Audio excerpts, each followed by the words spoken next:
Assalamualaikum warahmatullahi wabarakatuh. Innal hamdalillah nahmaduhu wa nasta'inuhu wa nastaghfiruh wa na'udzu billahi min shururi anfusina wa min sayyiati a'malina. May yahdihillahu fala mudilla lahu wa may yudlil fala hadiya lahu. Asyhadu an la ilaha illallah wahdahu la syarika lahu wa asyhadu anna Muhammadan abduhu wa rasuluh. Alhamdulillah wa syukurillah, hari ini kita ketemu lagi seperti biasa. Kita akan belajar kembali mengenai pelajaran agama Islam. Dan hari ini kita akan membahas mengenai kelahiran Nabi Muhammad. Tapi pembahasan ini akan paut bagi menjadi beberapa bagian. Nah, hari ini kita akan mempelajari mengenai peristiwa kelahiran Nabi Muhammad Sallallahu Alaihi Wasallam, yaitu sebagai Rasul yang kita cintai. Kenapa hal ini harus kita bahas? Karena anak-anak sekarang ini sudah lupa bahwasannya yang seharusnya menjadi panutan, yang seharusnya menjadi contoh terbaik dan suri teladan yang terbaik adalah Nabi Muhammad SAW. Tapi yang sekarang yang terjadi ini, kalian lebih mengutamakan artis-artis yang lain, dan kalian melupakan Nabi kita yang akan menghantarkan kita, yang akan menolong kita nantinya di padang mahsyar atau di hari pembalasan nantinya. Ketika kita melaksanakan apa yang menjadi perintahnya, maka kita akan menjadi orang-orang yang selamat. Dan apabila kita termasuk orang-orang yang mengabaikan apa yang diajarkan oleh Rasulullah SAW, maka kita termasuk orang-orang yang nantinya akan binasa di dunia maupun di akhirat. Nah, untuk itu kita akan pelajari siapa sebenarnya Nabi Muhammad SAW dan bagaimana sebenarnya Nabi Muhammad SAW bertindak dan berbuat di dalam kehidupannya. Dan ingat, di dalam cerita yang nanti Paut akan sampaikan ini ada beberapa hal yang luar biasa banget. Dan kalian pun nanti akan kagum bahwasanya Nabi Muhammad itu sebagai seorang pilihan yang memang benar-benar merupakan Allah yang sempurna. Dan untuk itu kita akan dengarkan pembahasan Paut kali ini. Kalian dengarkan ya. Nah, anak-anak semua, seperti yang Paut tadi bilang, bahwasanya Nabi Muhammad SAW itu adalah Rasul terakhir yang diutus oleh Allah Subhanahu wa Ta'ala sebagai manusia yang sempurna, manusia yang Allah ciptakan sebagai penyempurna dari akhlak manusia dari dulu hingga sekarang. Mengapa harus disempurnakan? Sebagaimana sabda Nabi Muhammad SAW di dalam sebuah hadisnya, kata Nabi, "Innama bu'ithtu liutammima makarimal akhlak." Jadi sesungguhnya Nabi Muhammad SAW itu diutus untuk menyempurnakan akhlak. Ketika akhlak kaum kafirin ketika itu mengalami kemunduran, mereka banyak melakukan hal-hal yang jauh dari kebiasaan manusia seutuhnya, maka Allah mengutus Nabi Muhammad SAW. Dan perlu kalian tahu bahwa Nabi Muhammad SAW itu adalah seorang yang terlahir dari keturunan yang luar biasa sempurnanya. Nabi Muhammad dilahirkan dari keluarga yang terhormat. Dia dari bangsa Quraisy. Dari bangsa Quraisy yang merupakan bangsa terbaik ketika itu, atau kabilah terbaik ketika itu. Bapaknya Nabi Muhammad SAW bernama Abdullah, sedangkan ibunya bernama Aminah. Dan kedua orang tua Nabi Muhammad SAW adalah merupakan seseorang dari keluarga terhormat. Menjelang kelahiran atau ketika Nabi Muhammad SAW di dalam kandungan Aminah, ibunda Nabi Muhammad SAW, Abdullah, bapaknya Nabi Muhammad, meninggal dunia.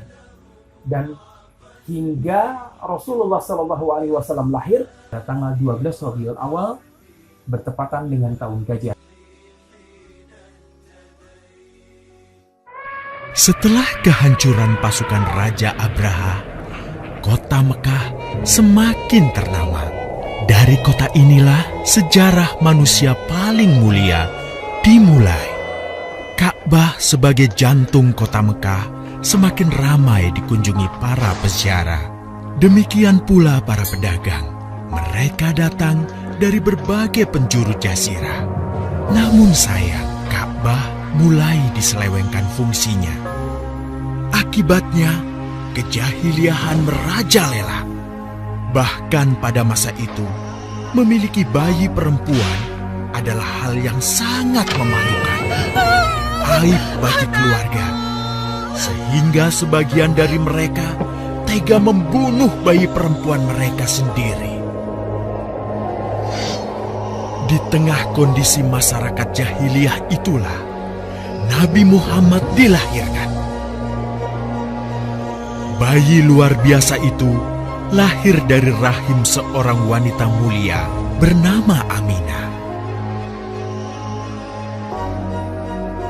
Pada saat itu, ditandai peristiwa-peristiwa yang luar biasa. 10 balkon istana Kisra runtuh. Juga padamnya api-api yang biasa disembah oleh orang-orang Majusi.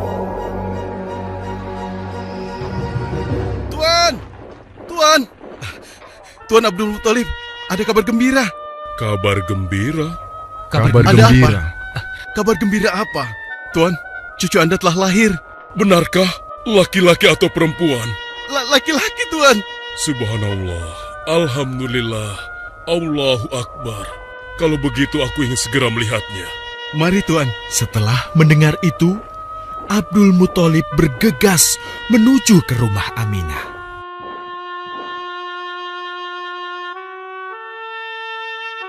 Ah, cucuku, kasihan engkau terlahir yatim.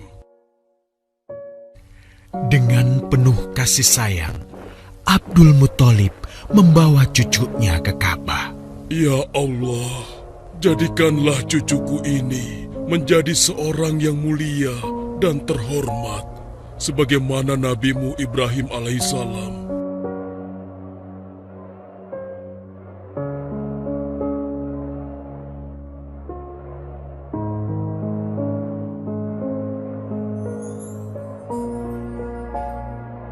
Siapa namanya, Ayah? Muhammad. Muhammad? Iya, aku akan menamainya Muhammad, artinya yang terpuji. Kehadiran Muhammad kecil sungguh memberi kebahagiaan. Tidak hanya bagi keluarga Bani Hashim, bahkan seluruh kabilah suku Quraisy menyambutnya dengan sukacita. Kemudian Abdul Muthalib mencarikan ibu susu bagi Muhammad kecil. Kita sudah berhari-hari mencari anak susuan, yang dari situ kita akan mendapatkan imbalan yang cukup. Namun hingga saat ini, belum juga kita dapatkan. Ya, istriku, aku mengerti. Apa kita terima saja bayi yatim itu? Muhammad maksudmu? Iya, cucu dari Abdul Muthalib. Kasihan dia. Hampir semua teman-teman dari rombongan kita tidak ada yang mau menyusuinya.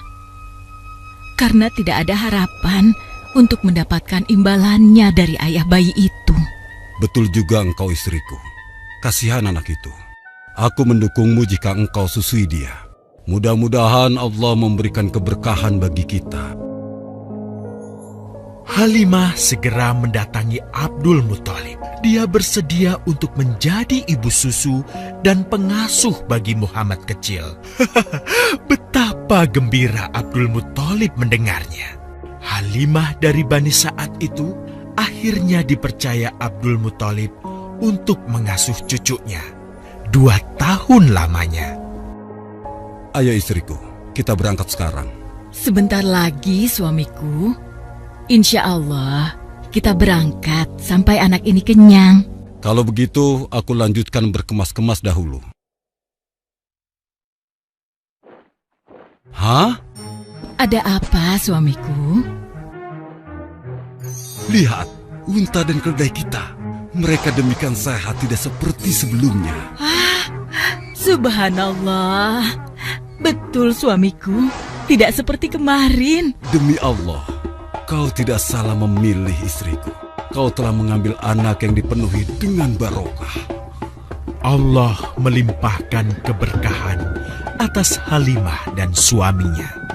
Mereka pulang ke kampung Bani Sa'ad dengan penuh rasa syukur. 2 tahun berlalu sudah. Tugas Halimatus Sya'diyah sesungguhnya telah usai. Saatnya Muhammad kecil harus dikembalikan kepada ibunya. Terima kasih Halimah. Engkau telah merawat anakku dengan baik selama 2 tahun. Tidak ada yang bisa kuberikan, kecuali aku berdoa. Semoga Allah memberkahi engkau dan keluargamu. Amin. Saya juga bersyukur diberikan kepercayaan dan kesempatan merawat anakmu, wahai Ibu Aminah. Namun, begini Bu, mohon maaf. Kalau boleh, izinkan aku merawat Muhammad lebih lama lagi. Aku masih sangat sayang padanya. Baiklah, kalau begitu aku setuju dengan usulmu. Bawa dan rawatlah Muhammad sebagaimana dia anakmu sendiri. Terima kasih, Ibu. Terima kasih. Begitulah, Muhammad kecil kembali ke tengah-tengah Bani Sa'ad.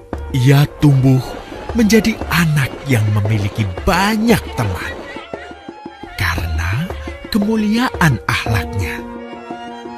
Tatkala berusia sekitar 4 tahun, terjadilah suatu peristiwa. Muhammad, Bu! Muhammad! Muhammad? Kenapa Muhammad? Muhammad dibawa orang. Hah? Dibawa orang? Diculik? Coba ceritakan. Ketika kami tengah bermain, tiba-tiba ada orang dewasa datang. Dia langsung membawa pergi Muhammad dan membunuhnya. Hah? Membunuhnya? Ya Allah, di mana?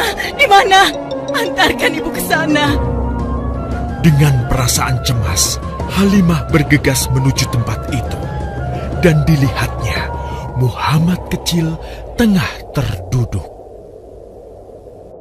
Muhammad, apa yang terjadi denganmu? Dengan sangat tenang dan jelas, Muhammad kecil menceritakan apa yang telah terjadi. Bahwa seseorang telah membelah dadanya, mengambil hatinya, kemudian mencucinya dan mengembalikannya lagi ke tempatnya semula. Maka sesungguhnya yang datang itu adalah malaikat Jibril. Dia ditugaskan Allah untuk mencuci hati Rasulullah sehingga bersih dari segala kecenderungan setan. Subhanallah. Sungguh anak ini bukanlah anak sembarangan. Sebaiknya aku kembalikan saja kepada ibunya. Peristiwa itu membuat Halimah sangat khawatir. Maka bergegaslah Halimah mengembalikan Muhammad kecil kepada ibunya. Menginjak usia yang ke-6 tahun, Muhammad kecil diajak ibunya untuk berziarah ke makam ayahnya, Abdullah di Yastrib. Dalam perjalanan pulang kembali ke kota Mekah, Aminah pun jatuh sakit. Dari hari ke hari, tubuhnya semakin melemah. Hingga di sebuah kota bernama Abwa, letaknya antara Mekah dan Yastrib, Aminah meninggal di sana.